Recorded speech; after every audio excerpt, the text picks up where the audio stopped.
Fuck that bitch and I make it say.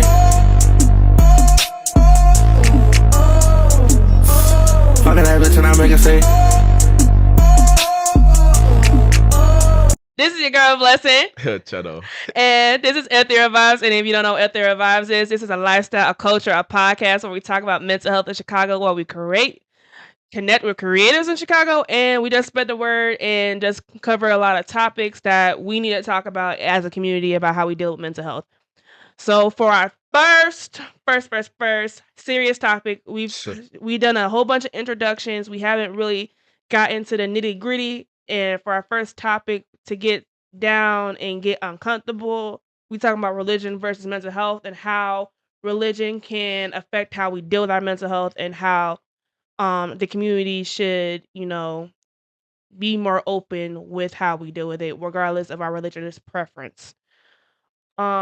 So I do have a couple articles that I have researched on this topic a couple times, especially like with in the Black community, as religion is a very stronghold on our community, not in different aspects, even with like not even saying like slavery and all that can affect how we was, which is actually a part of it. It It is is. like a whole little thing. I have an article on that, like how pretty much when we got free, they thought we were going insane Right. because we couldn't handle freedom. Right.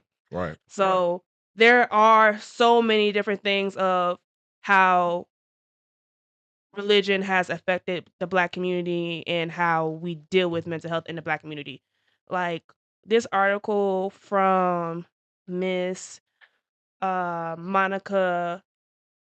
Actually, no, it's not Monica. Marla Frederick.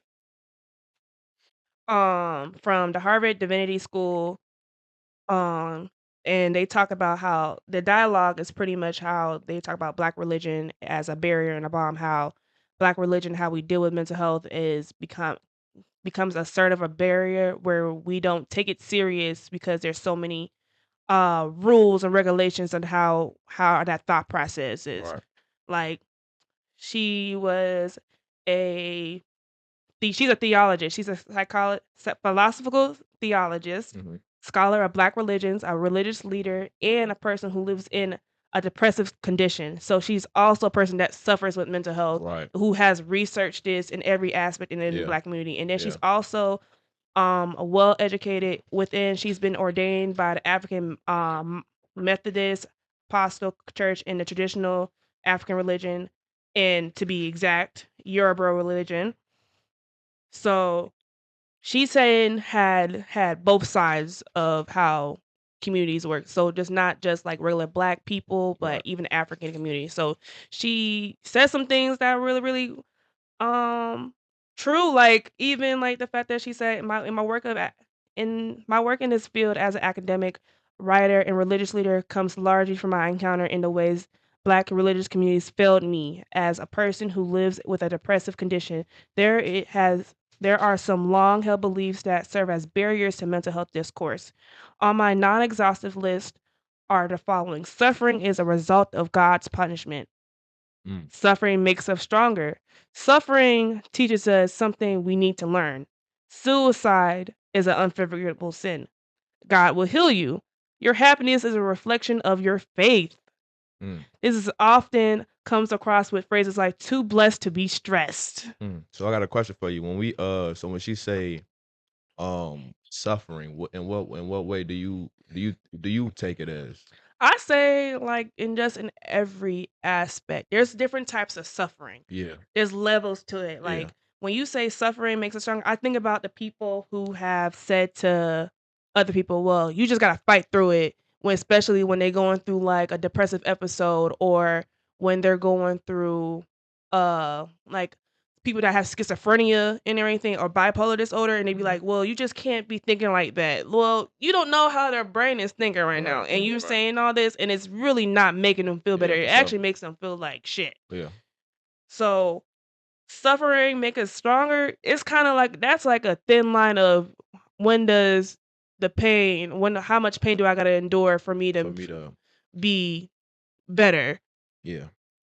And that's real too, because even I had those thoughts before. People have those thoughts as well. You know what I'm saying?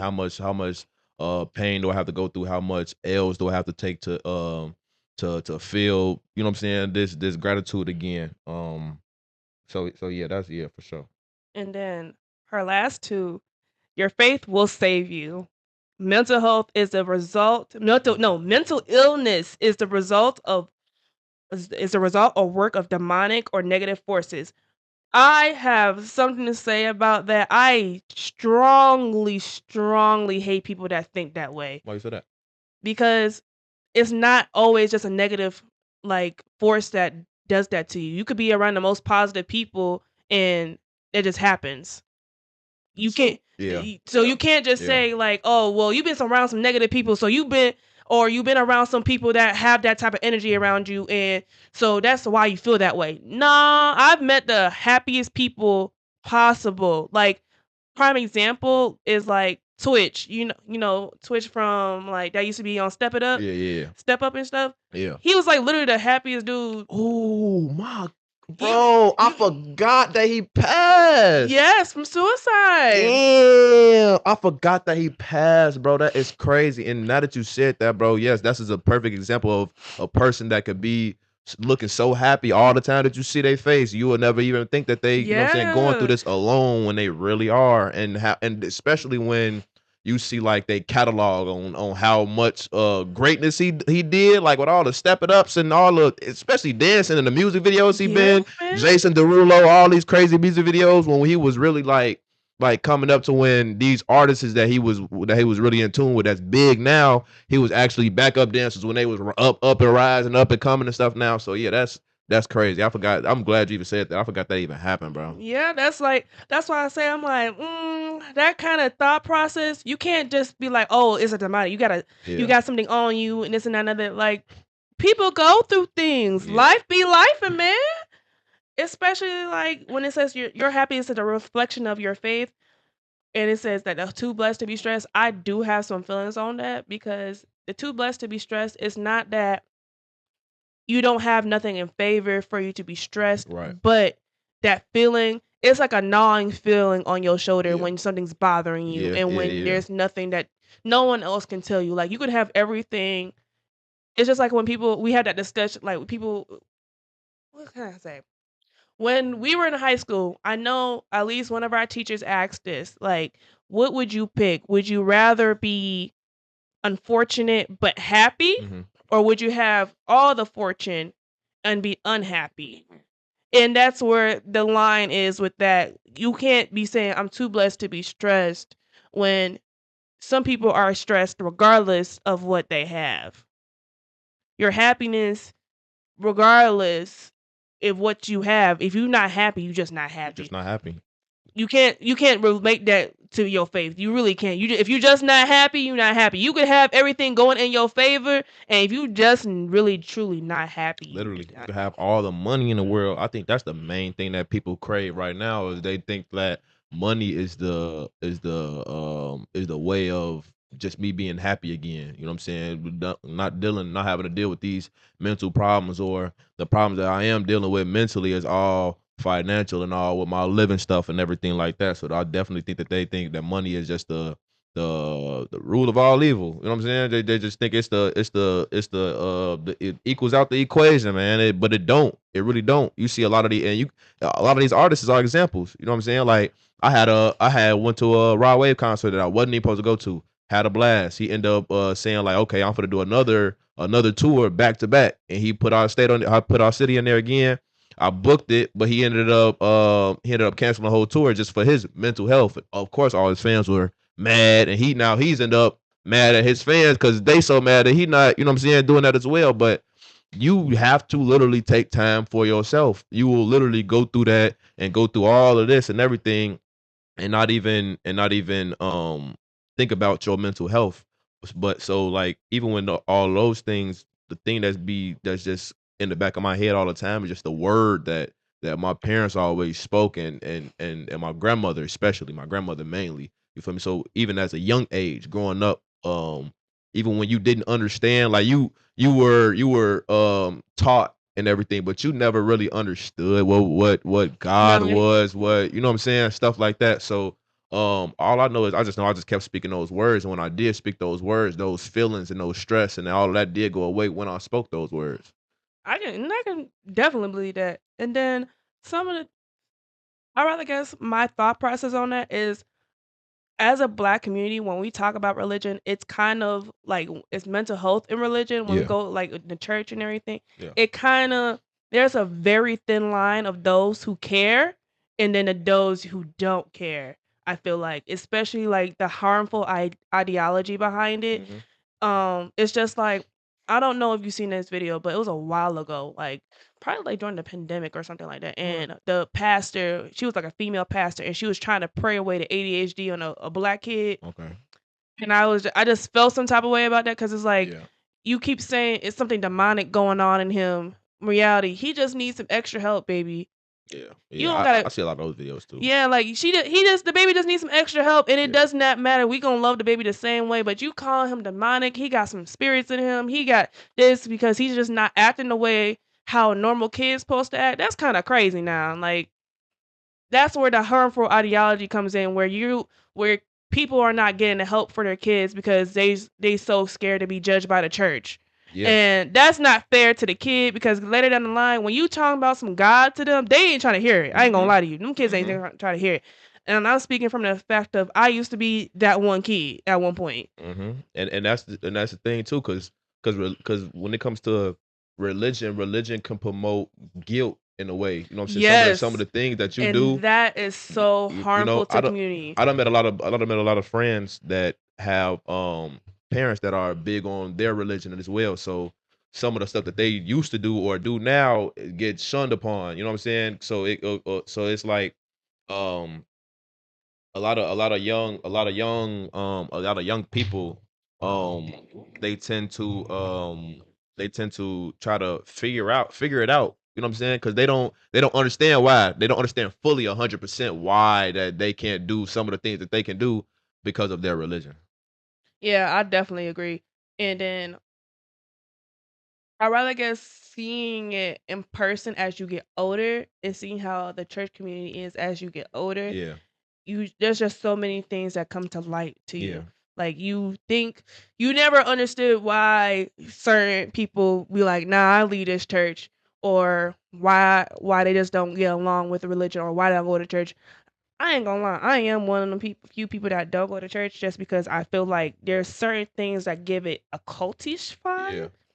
Not saying that all churches give that. No, not saying that. yeah, It's just I haven't found one that has not given me that feeling. Because once I feel like it's a cult, it's kind of like yeah, I need to leave. yeah, And then also it's just also figuring out what a good church family is for you. literally, and that's why I tell a lot of people, like, first of all, don't go to everybody's church. Oh, I I I look. I'm not down in nobody's preference of church or anything, but non-denominational ain't for me, baby. Ain't for me. I don't- I don't. Yeah, I tell people a lot. Don't go to everybody's church. I'm not gonna I lie. learned my lesson. I was like, Yeah, you be trying to be one of them people that be like, your friend be like, yeah, come to my church. It's a really good church. yeah, And then you be questioning your friend after the church service. He be like, so what was all that? yeah.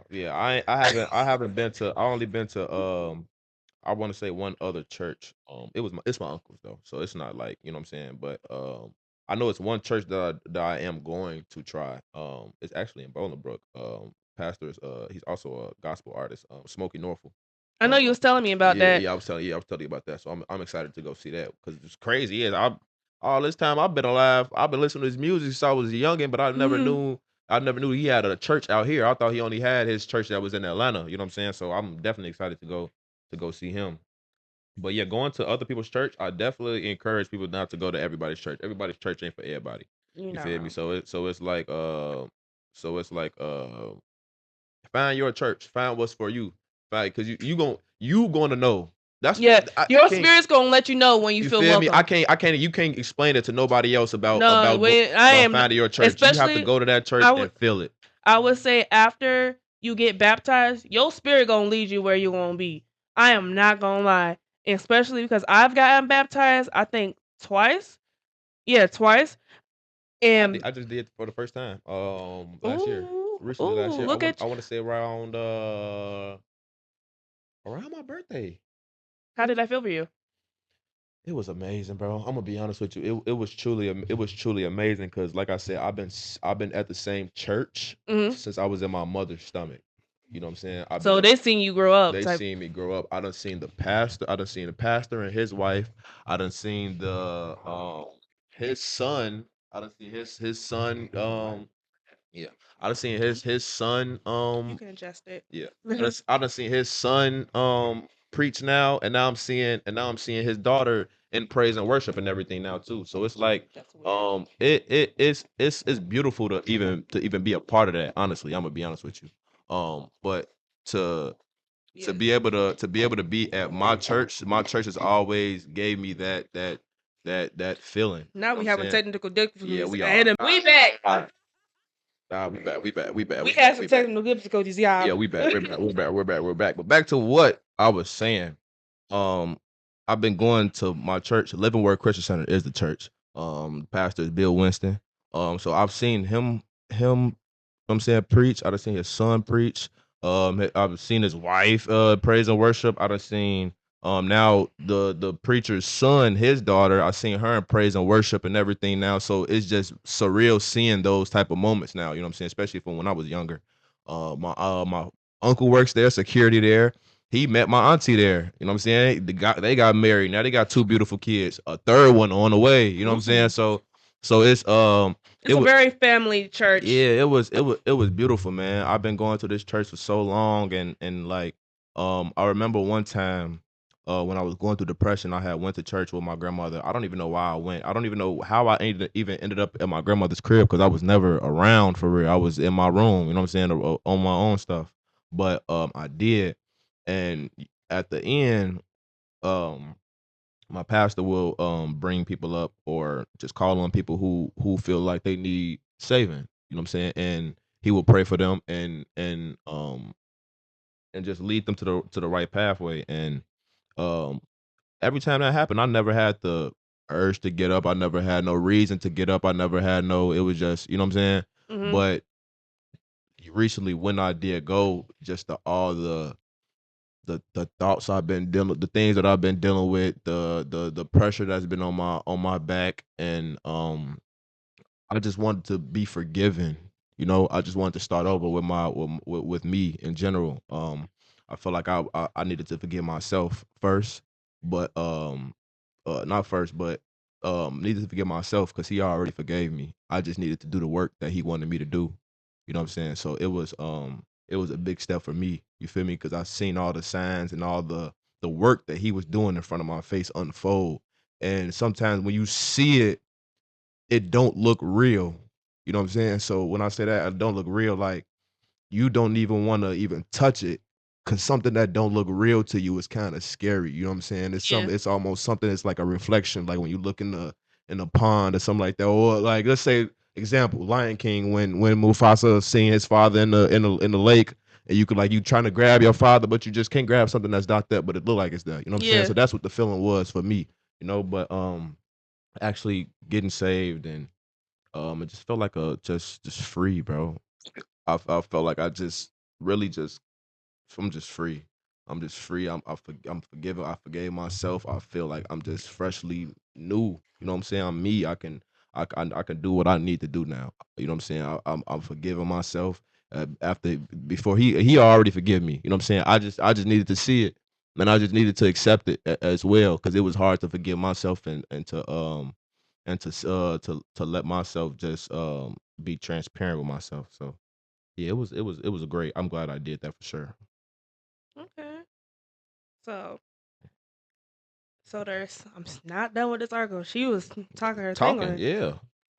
Because I gave you the article to read and everything, and you was surprised when you seen how much she was. Yeah. She was saying something controversial, but she was saying it for what it was Mhm. and making it clear that in our community we do have a bad problem. Mhm.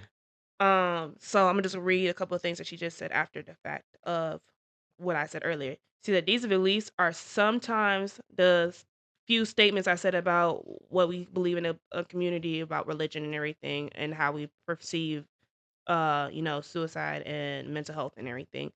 She said these beliefs are sometimes said out loud, but more often they are the natural conclusion to other propositions about God, suffering, evil, and agency that are embedded in both classical Christian theologies and a variety of other non-Christian belief systems. I find these particularly dangerous in the Black religious communities because we are the people who, as a whole, have and do experience suffering, and whose historical and contemporary experiences create conditions for a deficit in mental wellness. So, the mere suggestion that we have earned and need and can pray our way out of these conditions is a kind of a spiritual terrorism. Now that, I'm gonna double back on that. Right. Only reason why I'm gonna double back on that is because I'm gonna go to the other article Okay. that says the racialization of religious excitement in American psychiatry. So this one is by Judith Weinsfeld.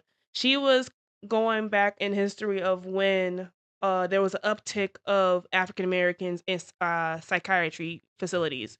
And this is during a time period they were trying to figure out why we were being admitted into a lot of psychiatry units at the time. Reality of it is racism. Um, then there was other things like trying to understand Black religion at Yeah. that time period, because most of our African descent people were still practicing original like African ideologies and everything at that time period. So there was a doctor, Dr. M.L. Perry, an active Baptist, son of a Confederate veteran and pathologist at the Georgia State Sanitarium in Melridge, joined this assessment from his perspective a few years later, writing that in 40 years, the total Negro population of the state has been little more than doubled, while the number of insane people has increased 20-fold. So no other such rapid and radical change in mental stability of a race is recorded in history. And he said, what did these white psychiatrists think had to cause this increase? Badcock, which is I forgot to mention him. Badcock was James Wood Badcock. He was the superintendent for the South Carolina State Hospital for the Insane. His reasoning was his audience that he believed that unfitness of freedom was the cause. He argued, and many white physicians in the hospital of the insane concurred, that emancipation had propelled formerly enslaved Black people into the world of mental excitement, and from which he insisted slavery had long shielded them. The mental disturbance, late 19th century and early 20th century, white physicians believed Black freedom produced was not uniform, and they elaborate factors they imagine precipitate mental illness in the clash with civilization, as the Baptist deacon and former enslaver J.D. Roberts, and physician at the North Carolina Eastern Hospital, described at the state emancipation of Black life.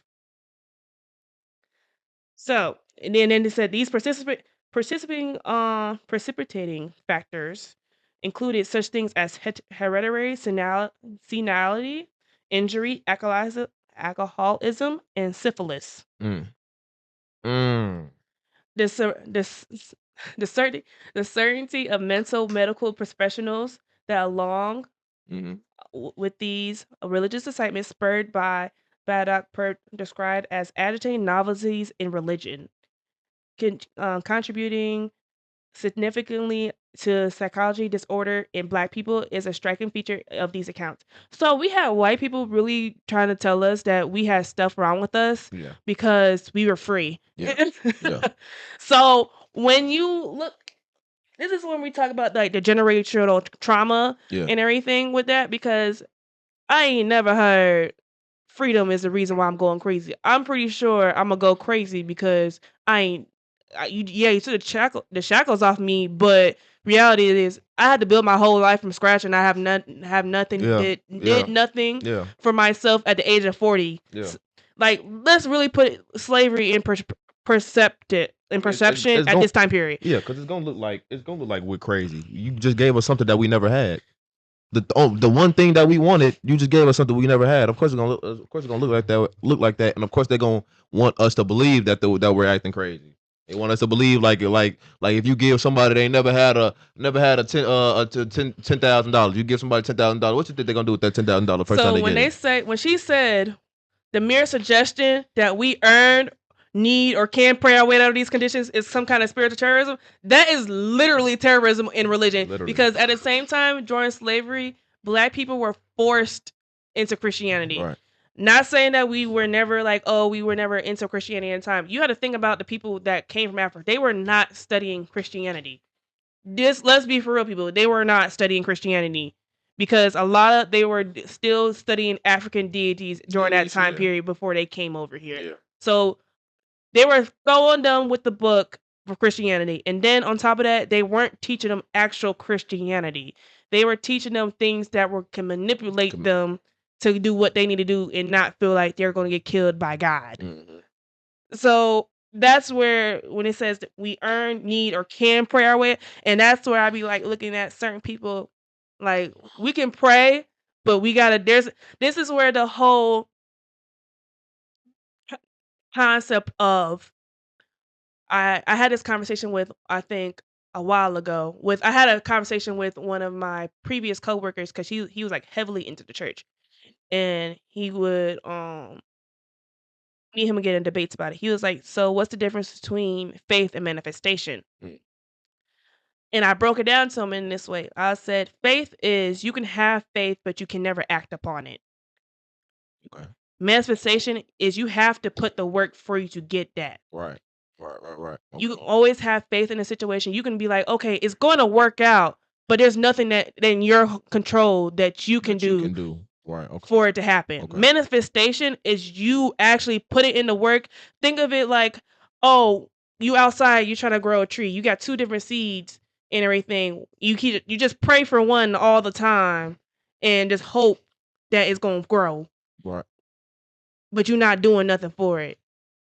You're not Okay. you not giving it no water. You ain't giving it no sunlight. But you're just gonna hope that it grows. So you doing the work. Right, so like you doing it and everything, putting it, making it happen is the manifestation part, but that growing and the level of it growing and everything is the faith. I feel you. Yeah, the level of growing, you can pray for the outcome. That's a great example. But you actually doing the work, you gotta put in the work for the outcome to come. Yeah, that's a great example. When people say like we just gotta pray for this with mental health, it ain't a praying situation, baby. Being for real. For mental health, there's levels to us getting better how we want to get better. Yeah, definitely. Especially like we can always pray. We can pray for mental stability. We can pray for financial stability. But in order for us to get any of that, we got to do the work for us to get there. Mm-hmm. So a lot of times when I see people say, well, I'm going to just pray for you and everything. I will love the prayer, but provide resources.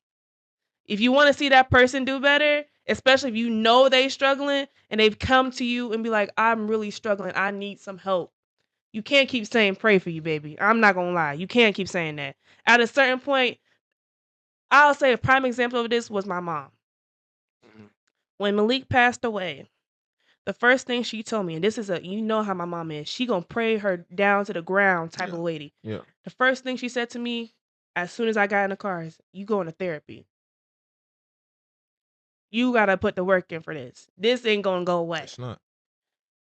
So I was strongly believing like you can do both. Yeah. But you have to put in the work for you to get the outcome that you're looking for. You have to get like some type of like God. It's just like God gives you something like God gave Moses the 10 Commandments, but he had to work to show that he spread the word. You can't. Not everybody just gonna know the word just because they want to know the word. He had to put the work in to show like God is here. Like I really. Like, I got this. I'm not just pulling this out my butt right now. I really had to do this to show you, like, this is what's going to happen. Yeah. So that's my thought on that. Like, it's just to pray away our conditions. Yeah. I think about that all the time when people say, I'm just gonna pray it away. It ain't gonna go away, baby. Trust me, it ain't gonna go away. Yeah, I wouldn't say well, okay, when I say that I'm gonna pray for you or anything, I don't want anybody to think that my prayer is supposed to take anything away. You know what I'm saying?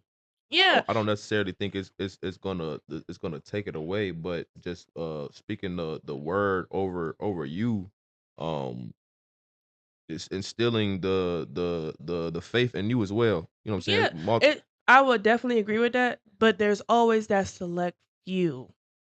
And that's where that whole thing when people be like, you don't accept prayer from everybody. I'm not lying about that one. You don't accept prayer for everybody. Blessing. Hey, that is real. Because Oh man, like this is why I say that. Oh, Because that is man. why I say that. Because Okay. guess what? When you tell me you pray for me Yeah. and you ain't putting no Yeah. extra work in on Yeah, me, yeah, you yeah. ain't manifesting Yeah. good things for me, baby. Yeah. You might be talking down on me on a real life and I don't know it. So I be looking at people when they say I'll pray for you. I'm like, no, you can keep it. You can keep it. And I don't mean no harm, no bad intentions. I but pray for myself. I'm I'll cool. pray. I will I pray for myself because all the work that I put in will not be unraveled by you. I don't give a dang. Will not be. And that is real, Blessing. That is real. I'm glad you said that. It is crazy. It's crazy because I was literally just trying to go deeper into the conversation, but in all, when you just said everything and all that came down to that is real. And that is a perfect analogy, bro. Because that's dang. I was told that. My grandmother told me that. My pops told me that, and it's real. And it's Yeah, real. my mom is the biggest person, and this is a praying woman. She'll pray for anybody that asks for it. Yeah. There's a difference in people that pray for people that ask for it. I will say that people that ask for prayer, those are the people that you know they sense good intentions from them people. People that are willing just to give a prayer out just because they want to, Yeah. I question you. Yeah. And I'm not saying you might not have good intentions, but I question why you're praying for me. Yeah. Feel that. What made you feel like I need prayer? I feel that. Feel that. And if you can tell me, well, God told me, I'm like, I don't know what God you serve, and I don't know what type of thing you got going on at home. And until I know who you is, I don't want it. Feel you. Because there's been like when they say power of the tongue is real, I don't got time I don't got time for It's it. real. I don't got time for It's no real. one messing up nothing It's real. because they feel like it's just like how can I put it? The word don't know if you playing or not. Ooh. It don't know if you playing or not. You don't know. So you could be joking all you want. That word don't know if you playing or not. Half the You feel time, me? and half the time it's just like when you talk down on somebody, usually it ends up on you, Mm-hmm. baby. Real. And then that's when I also tell people, you don't know who everybody. I don't know if anybody believes in what I believe in. Of course, I'm not. I'm a free spirited woman. I'm very in tune spiritually with all religions and everything in the other realm and all that stuff. That's just me. But to say, let's put it this way: you don't know what them people got on their spirit team. You don't know. You don't know who their ancestors is. You don't know who their ancestors were with in deities. You don't know who they were working with. You don't know how strong their ancestors were. Mm-hmm. So when you be talking down on them people and messing with their mental health, especially it comes hard when you mess with people's mental health, that shit go back on you. Yeah. And I seen it firsthand. You wanna know why I seen it firsthand? I'm gonna say this quick and fast.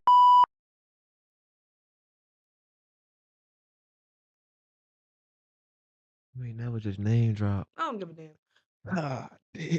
Ah, you got it. You That's why I said gotta I'm gonna see. say it quick and fast. You got it. You just what? Okay. And people who know, no, No. you know. They know. And guess what? They God was on my side Ooh. hard and heavy during that time period because grief don't pick people, but God definitely pick who be messing with people. But I don't think I ever experienced anything that I wouldn't say that severe. Oh, most people don't experience nothing that severe. It Yeah. depends on how bad the situation is. Yeah. Especially during times of grief, people will do certain things to people. Yeah. And during those times, whoever you are looking to, like God or people that are like, Islam or anything, when you are in that time of grief, your ancestors and everybody are there for the hardest for you. God is there tenfold down. When they be like camping around the angels around you, yes, Mhm. I believe in that Mhm. strongly Yeah. because during those times, your thoughts get dark. Speak that every day. Blessing every day I get in this car. Thank God that the angels are encamped around me. No hurt, harm, or danger come near me. No weapon formed against me shall prosper. I'm the head, not the tail, above only, not beneath. I speak that every time I get in my car. No tickets, no accidents, no running with the police. No, I speak that every time I get in my car. I've been speaking that since I was able to speak. My father had us speak that every time we got in the car. As you should, And I've been though. speaking that since I was until now. I've been just speaking every time because it's real. It's just you got to speak these words into your life. I am the head, not a tail. I'm a leader, not a follower. Because it's a lot of followers right now. It's a lot of followers right now. It's a lot of trendy stuff, and everything is trendy. Everybody want to get on the trend. Everybody want to wear this shoe, do this dance, wear this clothes, wear these glasses, wear this hat, do this hairstyle, But do this you're not tattoo. willing, but and- they ain't willing to put in the work though. They ain't willing to put in the work though. They want all the nice things that come with the work. It's a never ending battle for an image that You don't even know that's gonna last that long. we imagine. It's an image that's not even gonna last long. It's not. It's an image. It's a temporary image. It's a temporary Let's image. put it this way. Let's drop it like this. The image that we looking for is an image that probably 10 people try to look for in a different generation. Yeah. We ain't original, sadly. The reality of it is we get original ideas for certain times, but I bet you someone thought about it, just never acted on it. Right. So that being said, the thought process that you have when you talking to people, especially with God in the conversation, especially when they talking about your mental health, be careful with that because not one person thought the same thing. Yeah. Everybody I thought the say same. start with yourself. Don't worry Start- about everybody else. Yeah, when it comes start to with God. yourself. Like when I am not gonna be. I'm not trying to bash nobody right now because I know this is gonna get bad real quick. I do hate the TikTok spiritualists, like the Christianity spiritualists. I hate them. What you mean? Why you hate them? What you be seeing that real Okay, wrong so way? here's the problem with it I Mhm. have because this is where I feel like there's something going on. They go through psychosis. Every person on TikTok, they all start the same when they hit that Christianity threshold, and it pisses me off every time. It's the content they were making before they try to switch it to, oh, everything that you're doing is a sin. And I feel some type of way about that because you had an audience before the religion. You can keep the same audience, and some people might come, go or whatever. But you could still be you, and you could still make the content you're making while loving God at the same time. And I'm not gonna say like the raunchy stuff. Now I'm not talking about the raunchy stuff. Yeah. Like the raunchy stuff, even then, you should still want to be you. Yeah. And I'm not gonna lie. That's a lot of. And I know I've had this conversation with you a numerous amount of times. That's why I really I don't speak on a lot of things sometimes because I feel like a lot of the things that I do want to speak on now I used to do.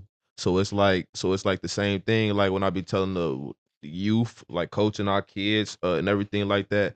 A lot of the stuff that we be telling them to do, it's like I want to tell you right from wrong. I'm gonna tell you right from wrong regardless, but a lot of the stuff it's like I did it. You know what I'm saying? Or Yeah. I've just recently just got done doing it. So it's like I can't just tell you what to do or I can't I want to give it to you in the way of it not sounding like you should do this or you should do this or when you do this it's a sin or you shouldn't do this because God won't for you know what I'm saying or anything like Yeah. that. So that's why a lot of conversations I be sitting out on. I take that when you say like I wouldn't say like how can I put it?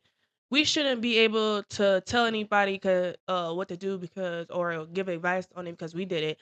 I would say we should give it as a learning lesson. Mhm. Like if we are because reality of it is when pastors are talking to us, a lot of them have gone through lessons that they talk about in their sermons. Like that's just a reality. A lot of these are stories that the pastors have done in their lives, Mhm. or they've encountered people with Mhm. those, and those might be mistakes that they've made, and they've realized how to recover from it. Does that make them any less flawed? Yeah. No, it does not make them any less flawed. Right. Um, it does make it clear to me that he's willing if a pastor's willing to share whatever they got going on, especially when I had like a certain pastor that talked about mental health and like how he wanted to commit suicide at one point in his life and everything. When you have pastors like that, that tells me that you are willing to understand that there are mistakes in life that you are willing to share and make it clear like I am human at the end of the day. Like I believe in God, but I have made my mistakes. So when I talk about the ones like the TikTok, spiritualists and Christianity people, I'm talking about the ones that they don't do that. They don't. They do oh, well, I've been perfect the whole time. I've been doing everything I've been doing in my life. God has been around me. God, I'm going to live a Christian lifestyle for the rest of my life. Mhm. And I just look at it, I'm like, what's a Christian lifestyle? Because I've never heard of that. Because if that was the case, everybody would be living one, wouldn't they? Yeah. When it comes to those type of conversations like living the Christian lifestyle or anything, I just ask you to just elaborate what you mean on that. No, I really be asking. I'm like, so what type of lifestyle you living in? Because I want to know. Lifestyles, I guess you could say you got the Christian ways or anything Yeah, like that. like I don't there. know what a exact lifestyle is. You guys still got Christian drinking, smoking, or anything like that. So like, Look, what is we got actual churches that give us wine at the actual for the ceremony. So I ain't trying to hear none of that. I'm getting tired of, bro. What? I'm being serious. No, bro. I'm just saying. I'm saying it's a fact. I'm being so serious though. Like, cause my cousin church give out actual wine for the ceremony and actual crackers and not the cups. I don't get a little water chip and a I little was gonna ask what the church. I don't even want to know what church. Greater Harvest Church. No, go put them out there. No, they're a great church. If you looking for especially if you know your granny like a long service, that's the old school church, baby. Old school. I can sit. Old Yeah. school. Let's put it this way: they serve lunch and dinner. Three, Old four school. services. Y'all got 3-4 services. It's What? crazy because I ain't gonna lie, some of these churches getting bougie now. I'm only seeing some of these churches with about 1 or 2 services. No, I don't see no 3. Nah, that church. I know I used to have my churches to have a 7, a 9, and a 12 or 11 or something like that. We only got a 7 and a 9 now. I'm like, oh That God. church. Not everything being streamed and everything. I'm like, man. They start at 7. Then they got that church choir coming in. And then you got the sermon coming in. And if you got a good choir, that choir gonna sing. Oh yes. And I be questioning. Well, God, man, them vocals, y'all be singing for a long time. Hey, he be there for y'all. I'm telling you, because y'all be singing for a whole hour and a half. I'm done. Hour and a half. It'd be good though. It'd be good. When I was a kid, it used to make me mad. Because my parents used to make me stand. With grandma and pops, you got to stand up for the praise and worship. So then, then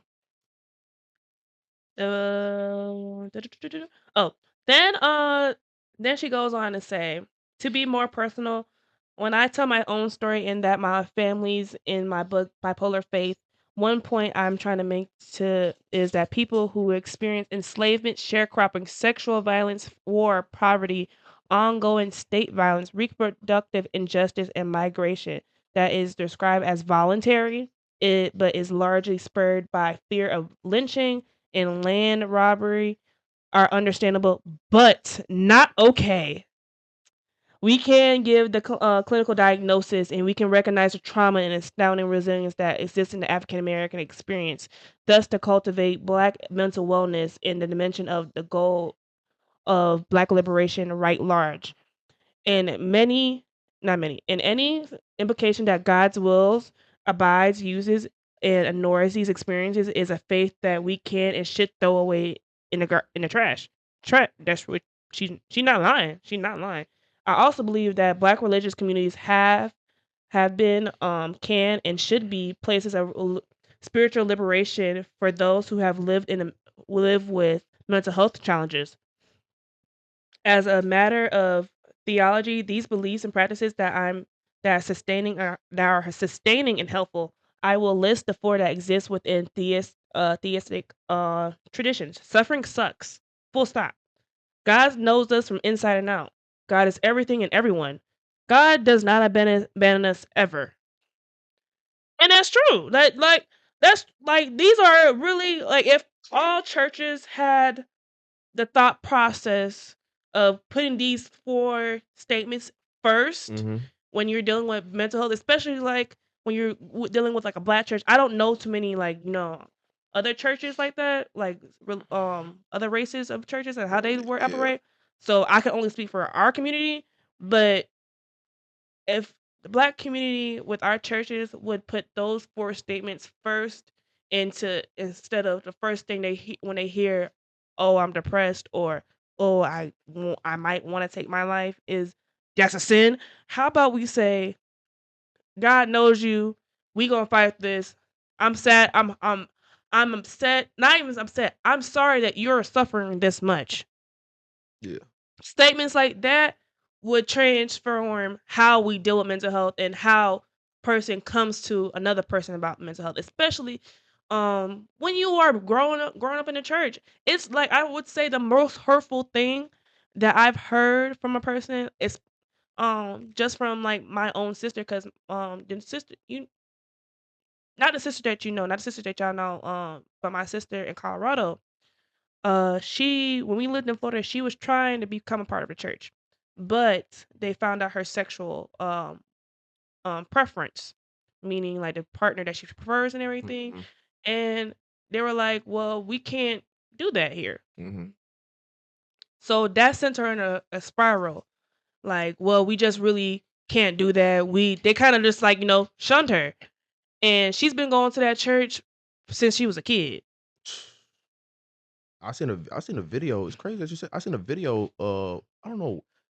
I should have saved it honestly, but I think Was it with the Black girl and her mom, and they were the church, the pastor made her go up in the front and apologize to her. to the Yeah, whole that church. that that- pissed me off. Bro, I was like, There's a certain level of mental illness when they do stuff like that, because later down the line, even though she says, "Oh, I was okay with that," y'all you made the daughter say she was okay with it, when in reality, I know deep down inside she was probably never no, okay she with that. never okay with that. Especially, it wasn't just like, "Oh, well, it's gonna be like few people." No, this is the whole church family. Everybody that goes to that church know your business now. Man, that's a different type of feeling when the whole church family, your family, and everybody is shunned. Like you know what I'm saying? Like Yeah. looking at you like this now. That's a crazy feeling. Like it's different. It's a crazy feeling, because during that time period, my sister was really having a hard time coping with that, and it took her, like, she's very religious. It took her so long to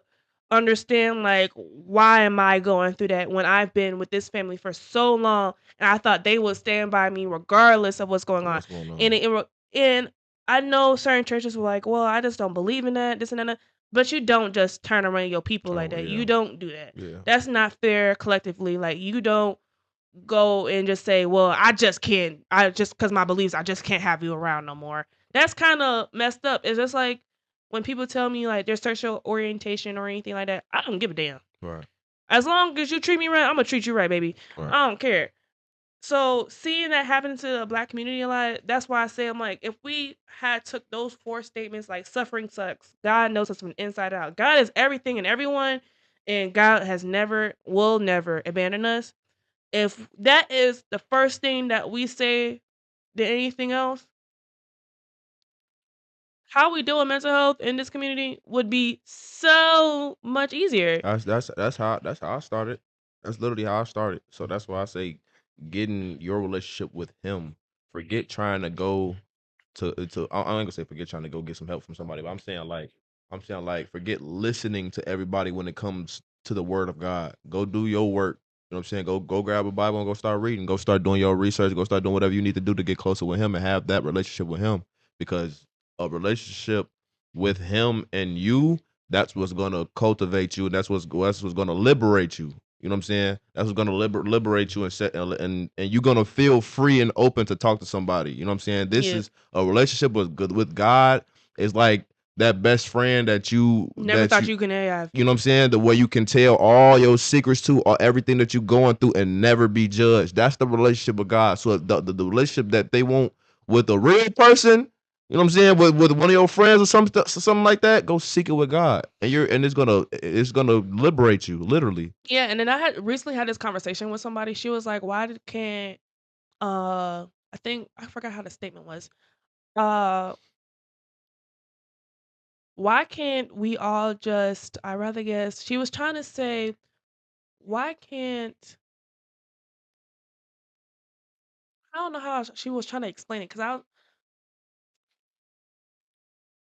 she was trying to say, well, pretty much how she feels like why can't people come to God more often with their mental health issues? Mhm. And I told her, being for real, I was like, some people want an actual voice. Yeah. Like after a while, some people like, and I'm being for real. My mom is one of them people. She went to therapy after a while, and she couldn't handle you. You sometimes you want to hear a voice of reason other than just God. You don't want to sign. Sometimes you just don't want to sign, and sometimes the sign from God is to personally go to therapy. Like therapy helps people. Like I'm not gonna lie, and it does make a difference. Like you you can't. Oh, I'm not saying you can't always go to God for your issues. But Yeah. I am saying you sometimes need a real person in the real Yeah. world to Yeah. help Yeah. give Yeah. you advice. Yeah. Yeah. Yeah. Definitely. Because Definitely. there's a certain point where it's like God can only give you so much help in Yeah. this realm. He can only give you so much Yeah. help. You still gotta do the work. Yeah, you still got to do So when I work. say get that relationship with him, that don't mean he gonna heal you or anything Yeah. like that. And He's you gonna and you get and, and you would think people think you that feel way, me? but it's sad. Not saying it's sad, but it's kind of like one of those things where people don't realize you really gotta put in the work for yourself if you really want it. And then she said, I'm just looking at this article a little more. She said something that really just captured my eye. She said, these are theological starting points that can transform spiritual terrorism into spiritual liberation. There are things that Black religious communities can do, especially well that are supportive, even nurturing to the experience of living with mental health challenge. Let me describe a few that have been meaningful to me and others. We know how to mourn. We know how to collectively acknowledge loss and tarry in it when we need to. We have an entire genre of spirituals that do this while expressing the longing of a relief and freedom. We know how to testify. That's a fact. We know how to tell a story of hardship before community and how we have survived it. What I like to see is a greater acceptance of telling a story before it has a happy ending, testifying before and even without deliverance. That I'm still in the middle of my story, but I trust the community to hold on to it and to hold me while I'm here. That's deep right there. I'm not Yeah. gonna. Yeah. That's a really nice Yeah. one.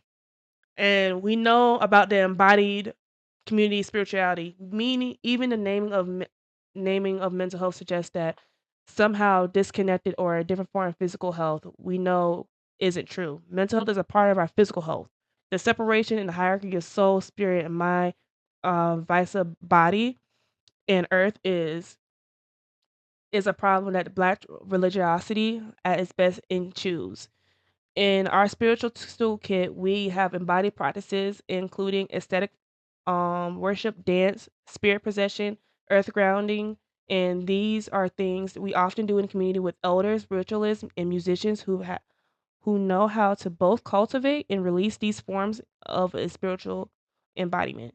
Trauma therapist Thelma Bright often talks about the ways that An embrace of arts, music, singing, and dancing done into the community is important, and for many communities necessary for a form of healing.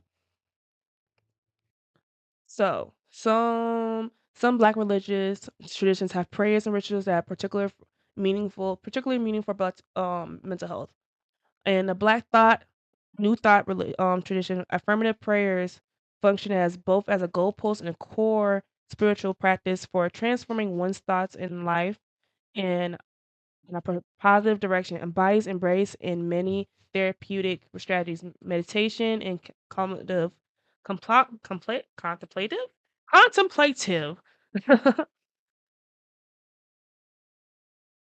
practices are also core to some forms of Black religiosity. Healing practices that neurologists have lately discovered through brain scans. Wow, that's crazy. Yeah. In traditional Yoruba religion, rituals such as Abirius, I don't think that's how you say that, focus upon both vulnerability and strength of one's head, one's mind, one's guide, can explicitly serve as a health practice for maintaining mental wellness and mental health, healing mental distress. These are part of our traditions that give me hope and keep me faithful. Talk about, and then she just goes down and said, these are specific steps that Black religious communities should also take to serve as sanctuaries for mental health. And let me name a 3. Talk about mental health. Religious leaders should have therapists and talk about that in religious community. I say this again. It does not hurt to go to a It therapist. don't. It don't. And I say this, and I'm really going to really speak on the Black community very heavy on this and Yeah. deep on this.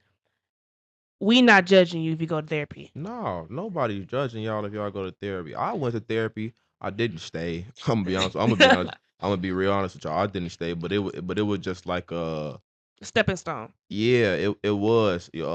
Also find the right therapist for Therapist, you. You yes. feel me? The only reason I left because I didn't have the right therapist. You know what I'm saying? A lot of the therapy and stuff you go under people's insurance and everything like that. So for that, I ain't gonna lie. My therapist, she looked nothing like me. That's a white hippie lady. I had a Caucasian woman too. Yeah, I had a white hippie lady. She is very spiritualist and free roaming like I am. You just gotta find a therapist that's on the same level as you. Truthfully, you are not considered weak if you go to therapy. Not at all. There is nothing wrong with confiding into your therapist if you are in therapy. That's what you are paying for.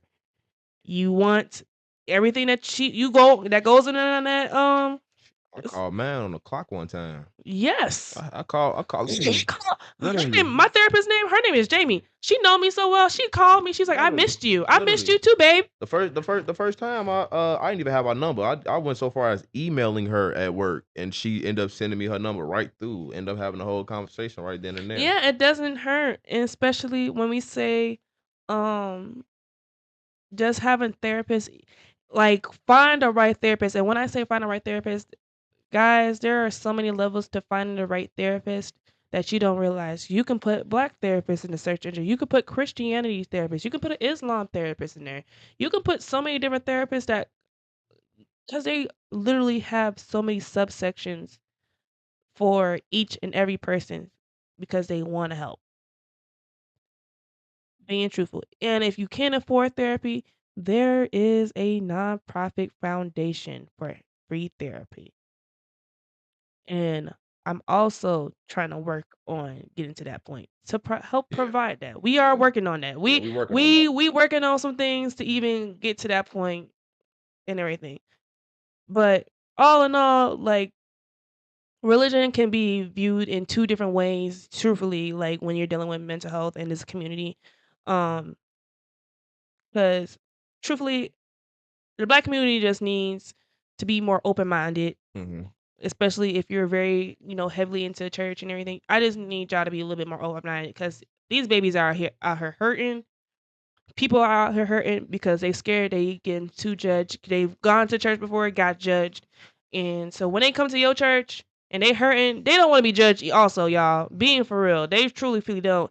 So if a couple pastors even watch this, please please understand, like, as a 25-year-old, right now, as people, you have people that's entering into their 20s and entering it into adulthood. This is a most detrimental time period for us. Right now, being for real, black men are at a scale where they're dying in their about starting at 25 to 32. Malik passed away at 26. His birthday is next week. He would have been 28. No, not 28, 29. So that tells you enough. He passed away at 26. Mental health hits hard during this time period. And they want a community, and they, especially if they are really into the church and they don't feel welcome, they are trying with y'all. They are looking for the help and they don't know where to find it. So they go to where it starts first, at home, church. In a lot of the black community, we started at church as our home. So that is my final thought. We need to be more open with, especially when we're trying to talk to God and everything, or try to even be a part of the community. We need to be more open as a community. Yeah, that's there. Be more open.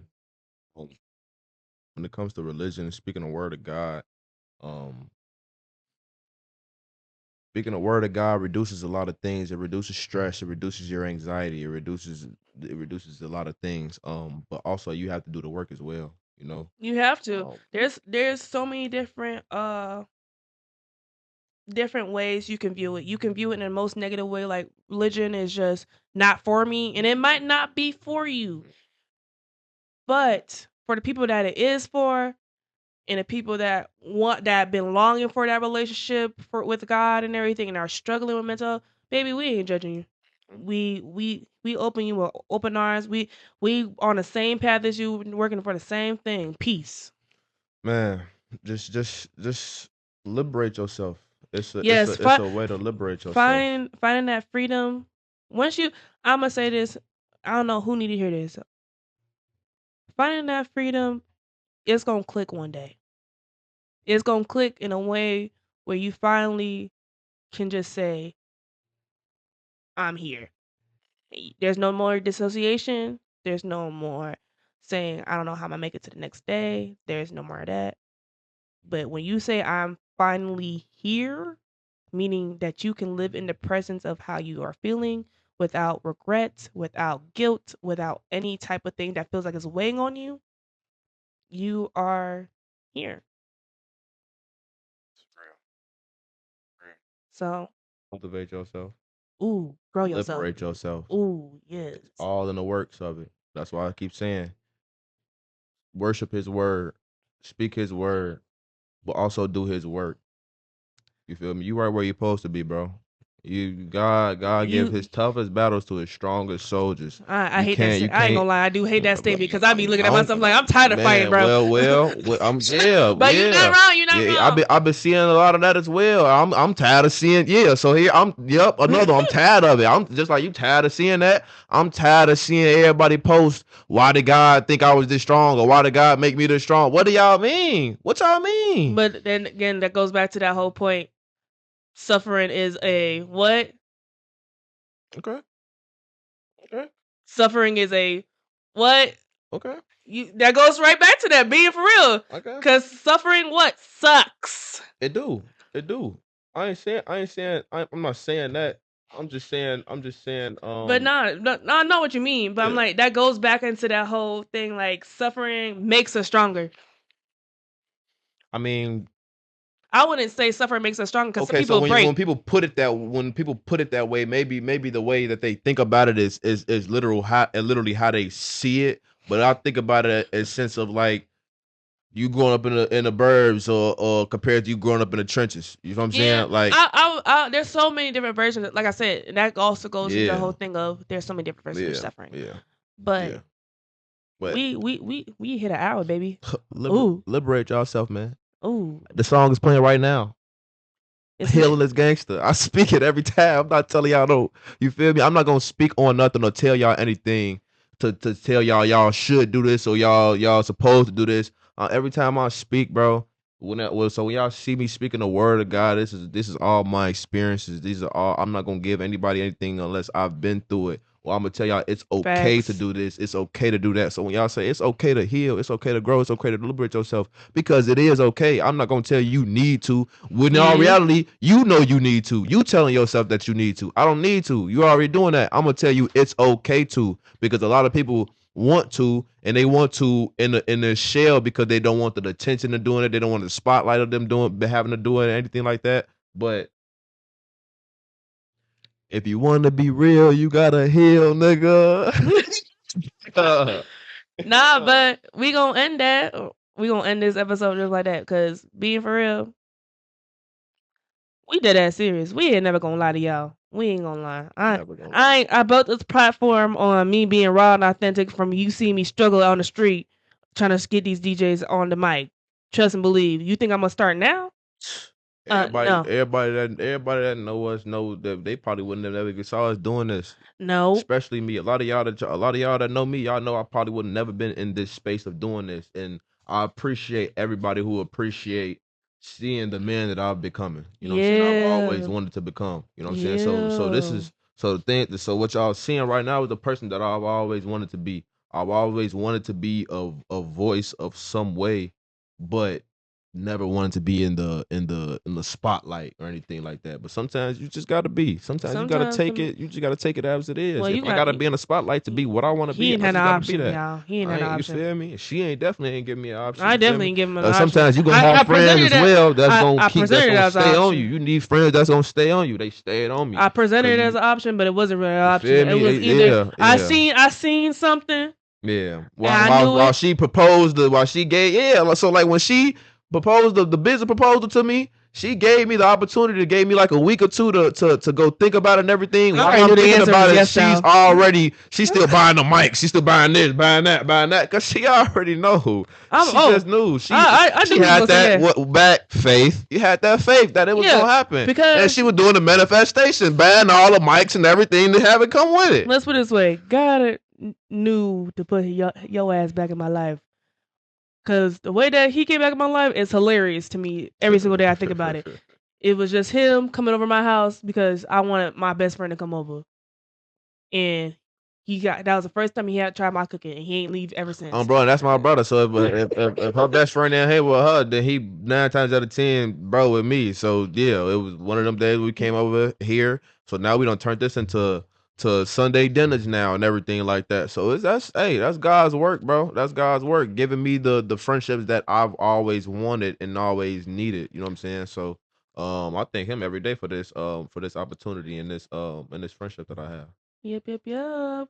Besties for life.